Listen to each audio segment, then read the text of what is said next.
Yo, what's going on? How y'all doing this morning? So look, right?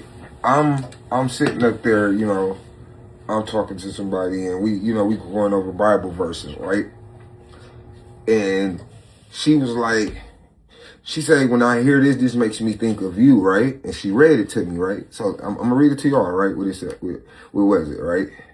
Okay, it say, Psalms 27:10 is a prominent verse often translated as, though my father and mother forsake me, the Lord will receive/take me up. Written by David. It promises that even if closest earthly bonds fail or abandon you, God provides unconditional care, adoption, and protection, right? So when she read it to me, I told y'all that, we didn't grow up in church. My mom never took us to church, right? We never, not a day. My mom never reversed the Bible verses to us, nothing. Now, my mom's mom, she went to church faithfully, right? So one would think like, damn, why they wouldn't take them to church? It's your grandma. But so when I hear it, right, I'm thinking, and that's because I was uneducated, right? When they read it, because I'm thinking she talking about like, it's about me, like, because she said it make her think of me. And I'm thinking like me and my son, Kai. And I had to educate myself more, right? So what I do, I always, like, if I read a Bible verse and I get to a word, I don't know what it means, I'll stop. I'll go look the word up.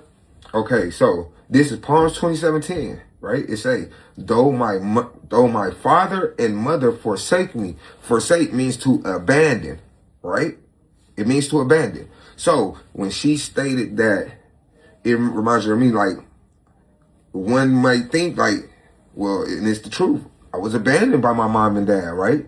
Like my mom, yeah, I grew up in a house, like my mom and dad, I was born in 88. My mom and dad was married. My mom and dad, they split up in 97, right? My dad said if he can't have my mom, he didn't want to have nothing to do with us, right? Now, we didn't mess with my daddy, but we messed with my daddy's side, right? My daddy's sister, my grandma, my daddy's mom, but my whole dad's side, right?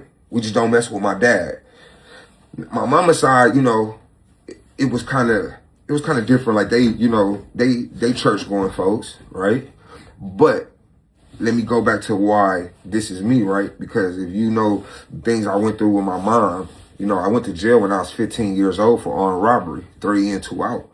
And I caught that case, and I'm not blaming no one, but I got into an argument with my mom ex-boyfriend, and he was telling me in front of my mom that, so I caught my case in August 03, right? And I was going to start, school started in September, and that would have been my first year in high school.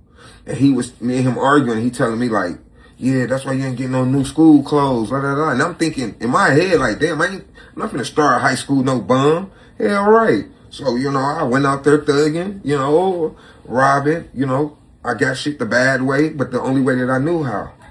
I went to jail, right?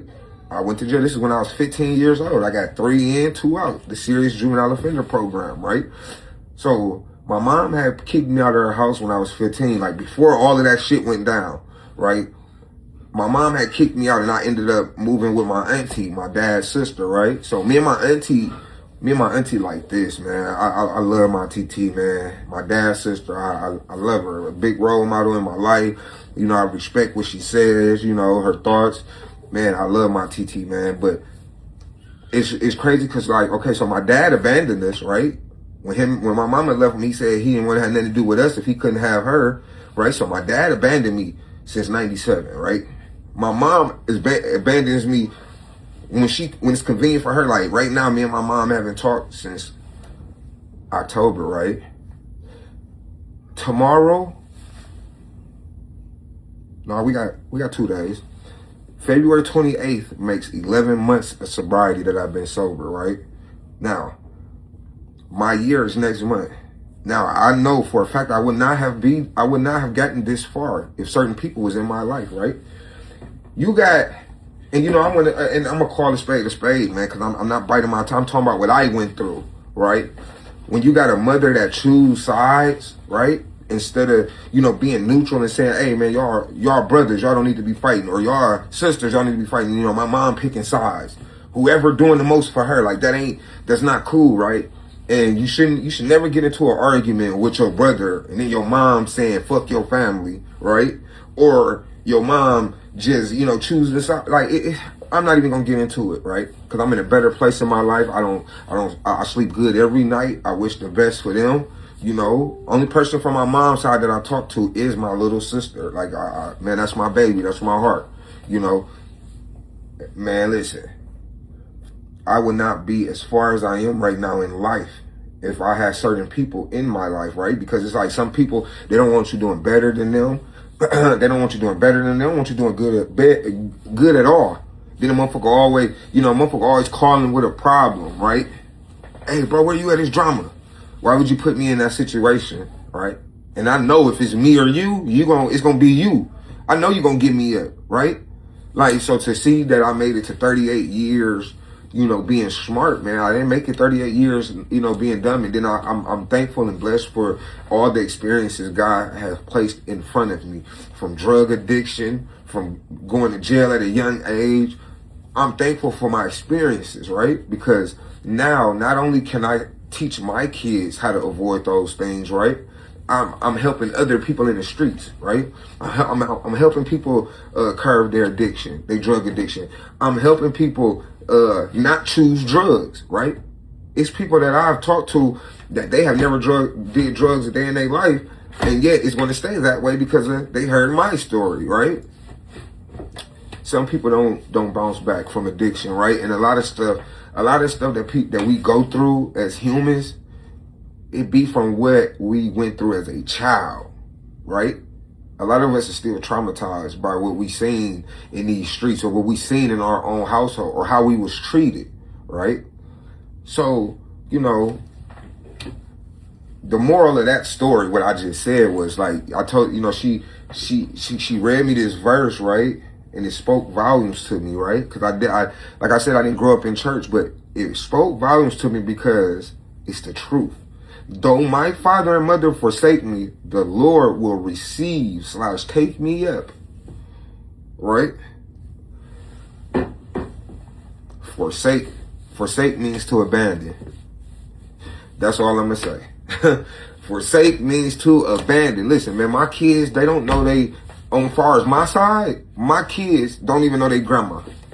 On my side, my kids, man, listen here. My kids probably know my dad's side more than they know my motherfucking mama's side. Crazy, right? Crazy. And I don't want nobody, listen, I don't want nobody, how can I put this, man? Because I'm trying to say this the nice way, man. Don't come in my inbox. Do not comment trying to control me and tell me what the fuck I could talk about, right? I'm talking on my experience. I'm talking about on what the fuck I've been through. And nobody ain't gonna control that. Nobody ain't gonna change that. This is my story. This is my motherfucking testimony. You know what I'm saying? Hey, the dope, scroll. You know what I'm saying? But, oh man, this is healing. Not only that, this is helping other people, right? Because I ain't gonna lie. So many people that are listen, so many people, they be thinking family is everything. And they are, when they are positive, when they are good for you. Some family not. Some family will pull you down. You got some people, they don't want to see you doing better than them. So they're going to make sure you don't do better than them, right? You got to listen, man, I would never be as far as I am right now in life if I was dealing with certain people. I'm not going to say no names, but I wouldn't be this far in life because I was never this far in life. But you know what? And I'm not blaming nobody else, right? I'm the one that chose to do drugs because of, contrary to, whatever, the shit I've been through. But I bet you they can't pass no drug test. We ain't talking about weed. We're not talking about THC. They can't pass no drug test. I can. I'm just saying now.